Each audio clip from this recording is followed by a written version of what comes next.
আসসালামু আলাইকুম রহমতুল্লাহি ওবরকাতু। আপনারা এখন দেখতে পারতেছেন আমরা রংপুরের মধ্যে অবস্থান করতেছি। আপনাদেরকে এখন একটা বাঘ দেখাবো আমরা, যে বাঘটা খুবই টেনশনের মধ্যে আছে। দুইটা বাঘ আছে রংপুর চিড়িয়াখানার মধ্যে, তো একটা বাঘ খুবই টেনশনের মধ্যে আছে। আপনারা দেখতে পারেন, এই যে দেখতেছেন খুবই টেনশনের মধ্যে আছে।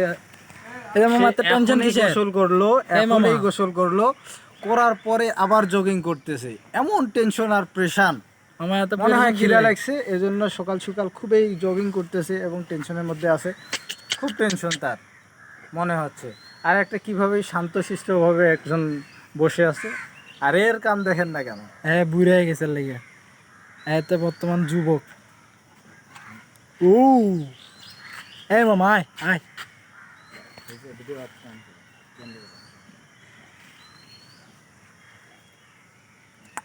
আরে আমাদের দুইজন